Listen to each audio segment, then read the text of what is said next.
Bonjour et bienvenue à tous. Merci de nous rejoindre pour cette troisième et dernière partie de l'épisode 2 de notre podcast État des lieux des friches en France, entre idées reçues et réalités concrètes du terrain. Aujourd'hui, nous nous pencherons sur les perspectives d'avenir et le futur de l'immobilier d'entreprise. Tout en rénovation, tout en friche, est-ce la fin des terrains artificialisés ? Restez à l'écoute pour en savoir plus sur ce sujet passionnant avec GSE Défriche. Lors des 2 derniers épisodes, nous avons abordé les thématiques des friches, de la sobriété foncière, de l'optimisation des surfaces, de la réhabilitation, la revitalisation, la requalification. Mais qu'en est-il du futur de nos constructions ? C'est ce sujet que nous allons aborder et les perspectives à l'horizon 2030 et 2050 pour nous diriger vers un monde plus vert. Pour répondre à ces questions, nous sommes accompagnés de Marion, urbaniste et écologue. Bonjour. Laurent, expert en transition écologique au cabinet EOD. Bonjour.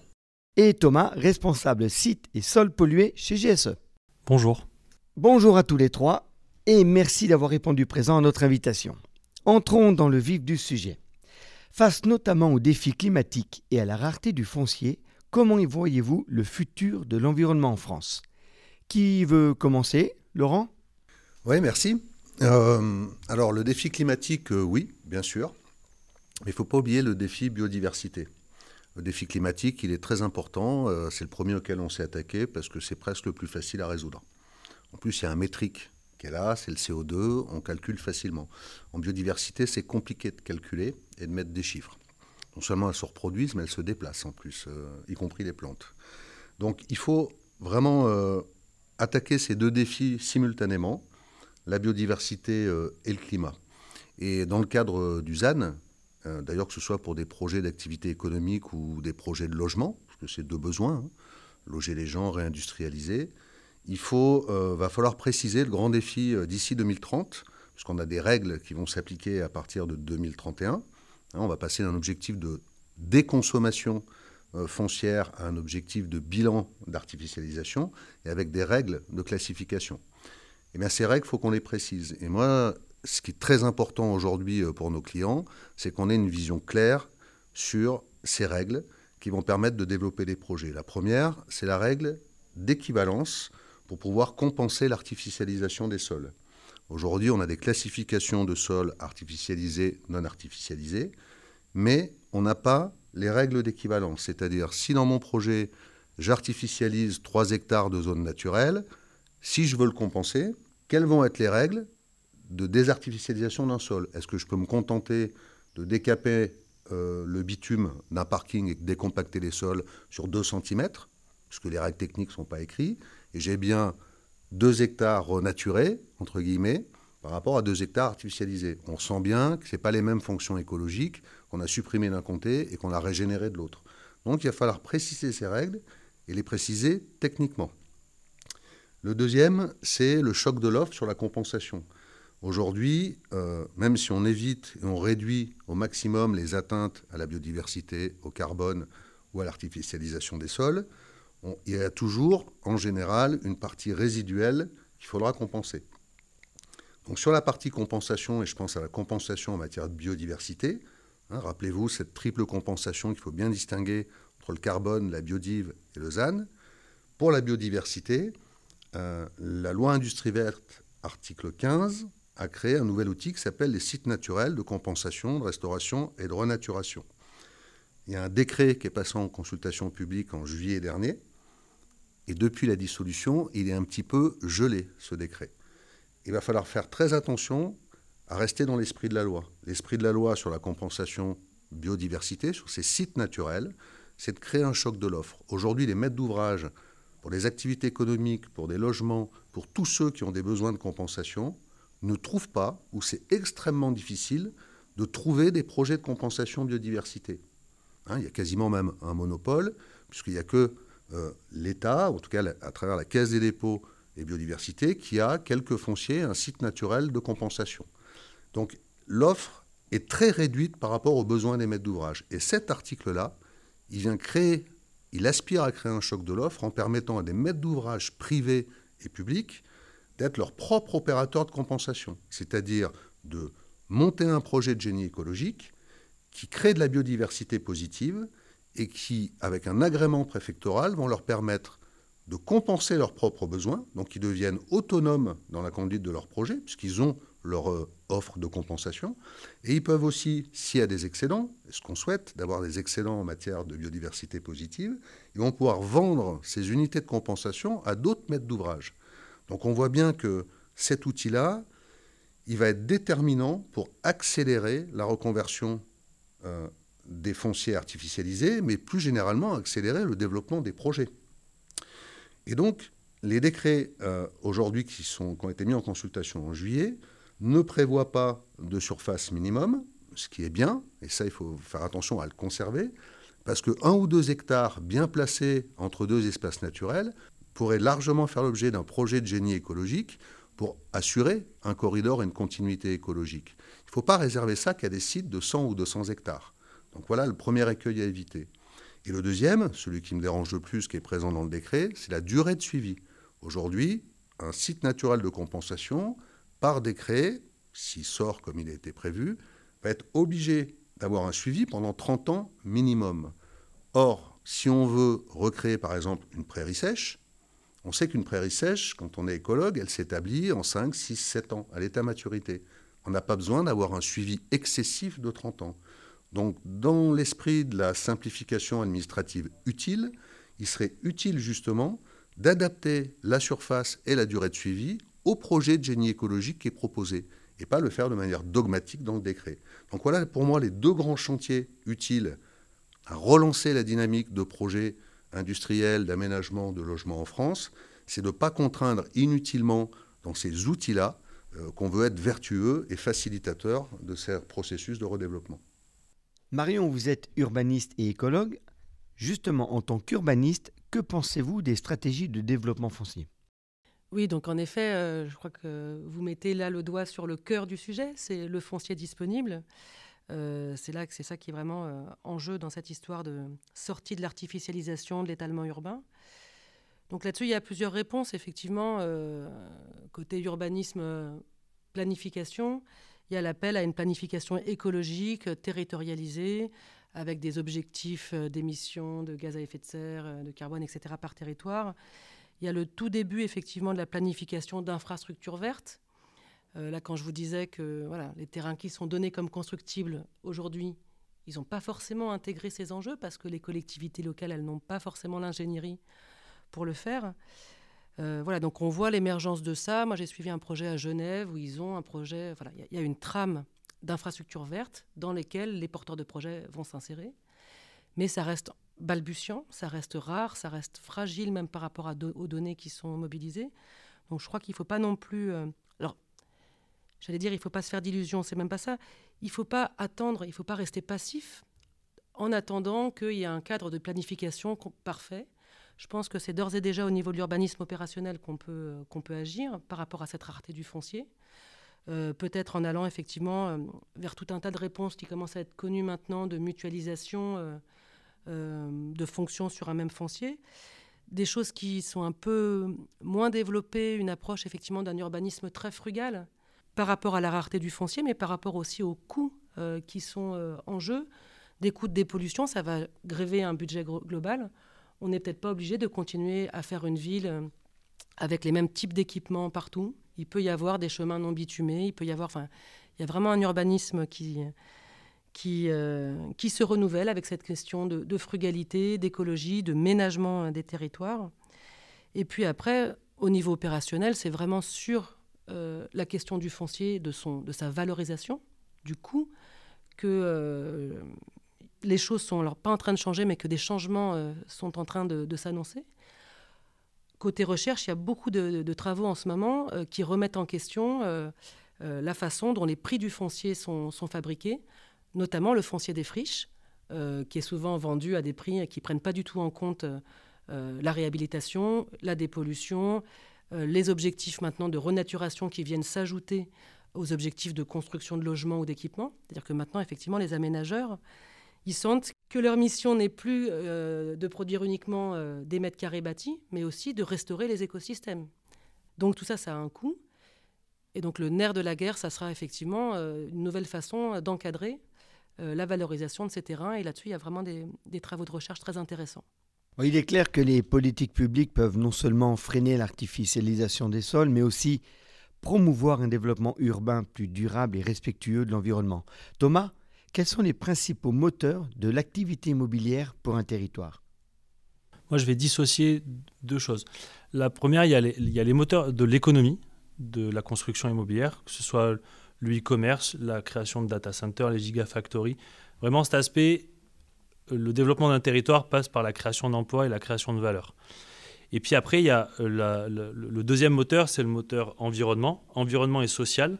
C'est-à-dire qu'il faut être capable d'ancrer ce développement économique dans une réalité sociale et environnementale qui, pour aujourd'hui, en 2024, n'est pas au beau fixe. C'est-à-dire qu'aujourd'hui, même si on a quelques sites industriels qui sont sortis du ZAN pour pouvoir faire des sites clés en main, il ne faut pas oublier que ces sites-là vont nécessiter plusieurs choses, à savoir une logistique. Donc, il va falloir créer des parcs de logistique pour pouvoir accompagner le développement industriel. Aujourd'hui, on n'en parle pas. Il faut penser à la fois global et territoire et local et humain. C'est-à-dire que moi, je pense à une intervention qu'on a faite en Bourgogne.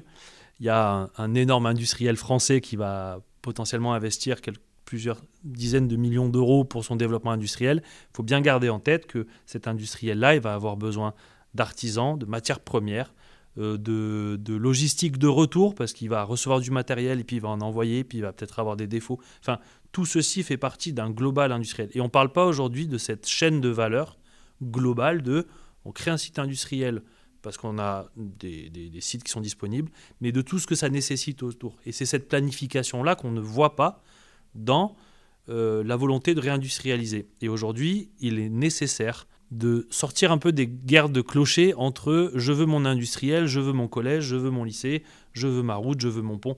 Il faut mutualiser les besoins du territoire tout en ayant un ancrage très local pour pouvoir savoir un peu ce que les êtres humains et même les êtres vivants ont besoin. Et je pense qu'il faut commencer à amorcer pour 2030 et après de penser à réduire les distances entre tout ça. Il va falloir qu'on soit beaucoup plus dense, il faut qu'on ait densifié, il faut qu'on... Toutes ces notions de foncier invisible qui vont nécessairement apparaître à un jour où ce qui est déjà artificialisé ou urbanisé, il va falloir le densifier à 90%. C'est pas très beau, des villes très denses, mais néanmoins, si on veut respecter une biodiversité et un sol vivant avec un vrai écosystème dynamique, je pense qu'il va falloir aller vers ça. Marion, vous vouliez ajouter quelque chose ? Oui, non, je pense que moi, j'étais très sensible à ce que vous disiez, Thomas, sur cette nécessité de sortir de nos silos. C'est-à-dire qu'on a d'un côté des politiques de logement, de l'autre des politiques d'industrialisation, mais qui ne vont pas forcément être pensées en lien avec la logistique, l'artisanat, etc. Une des choses qui me surprennent, c'est les politiques, effectivement, des grandes foncières d'hypermarchés. Donc on voit qu'on est un peu à la fin d'un modèle économique concernant le commerce, le e-commerce, sauf que ce foncier-là, il est principalement revendu aux villes pour faire du logement, de l'habitat, et qu'après, les objectifs d'industrialisation qui sont essentiels passent à la trappe, et donc voilà, on sent qu'il y a quelque chose qui n'est pas pensé de façon cohérente dans tout ça. C'est les acteurs du terrain, les professionnels de ces filières-là qui ont les compétences pour... Alors, il faut qu'ils sortent de leur silo, mais qui ont les compétences et les savoirs pour aller réunir les bons acteurs autour de la table et poser les bonnes questions, quoi. Et qu'il ne faut pas, encore une fois, compter que sur la planification des collectivités en attendant que le cadre soit parfait.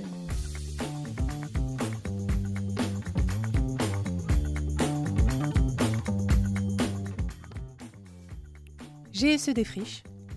État des lieux des friches en France, entre idées reçues et réalités concrètes du terrain.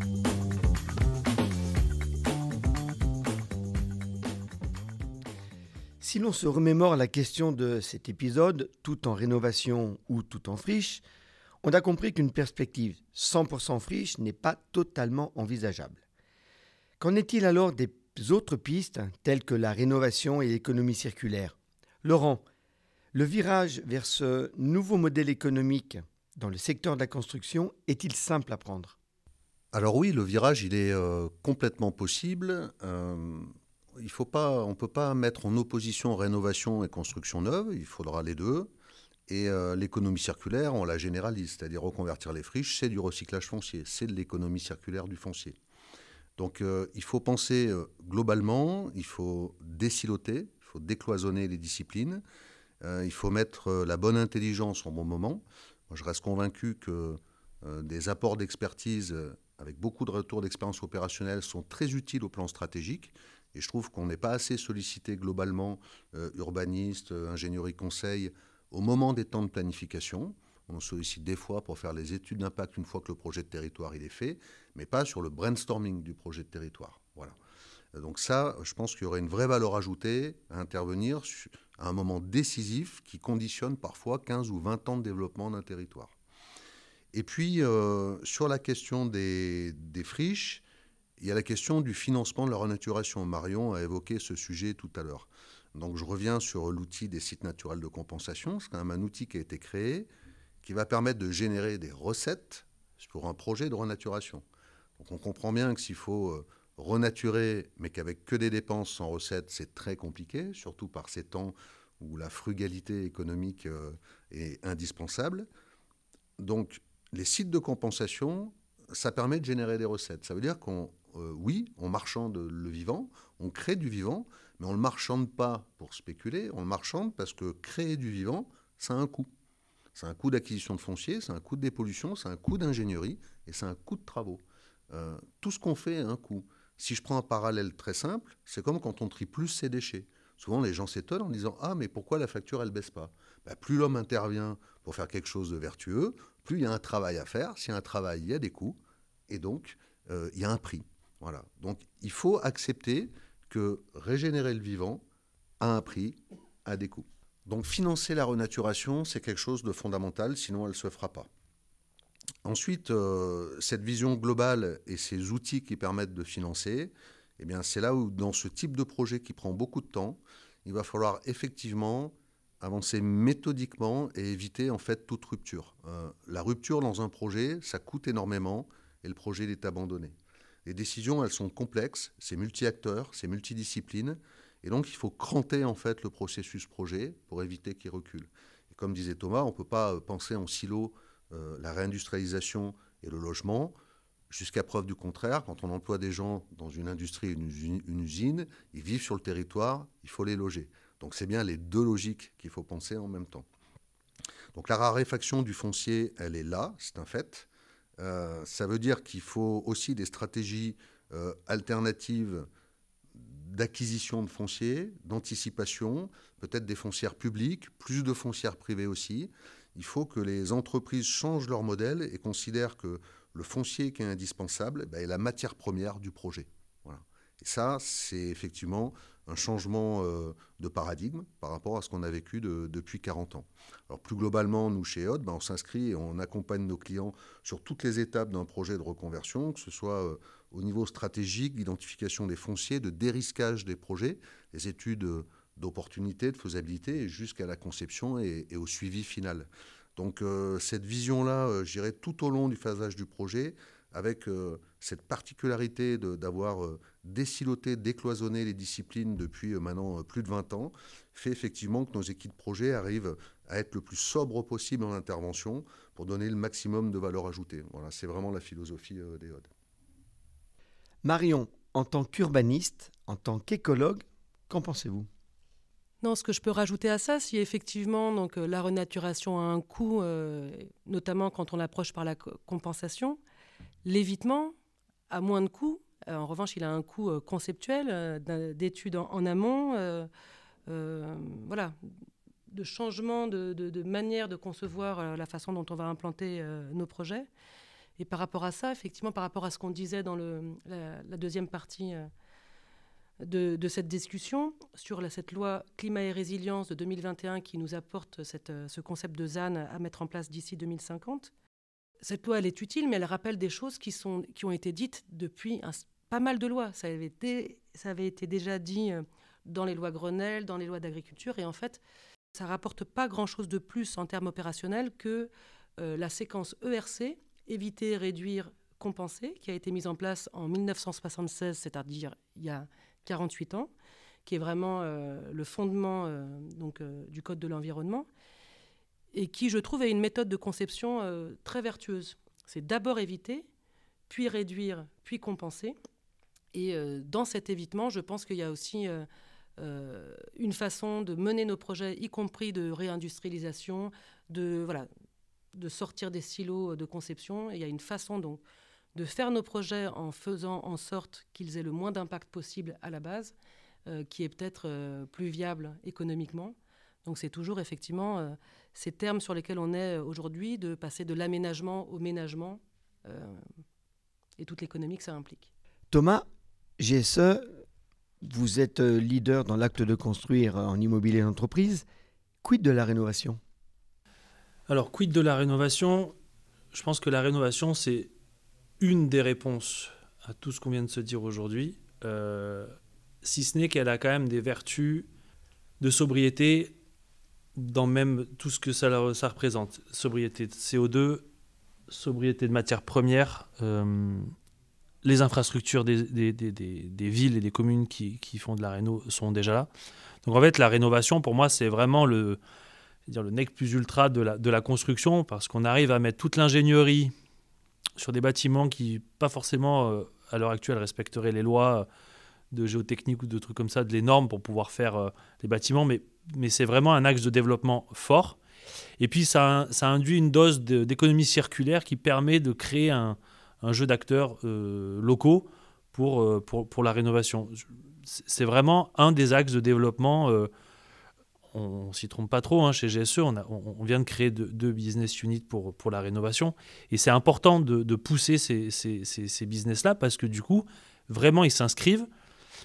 Il me semble, je ne pense pas trop me tromper, mais il me semble que la ville de Paris, dans son PLU bioclimatique 2024, interdit toute démolition et ses rénovations en premier. C'est-à-dire qu'il y a des politiques qui sont déjà en train de se mettre en place sur la rénovation. Et je pense qu'il faut les pousser, parce que c'est vraiment une des déclinaisons de la sobriété dans la construction tertiaire.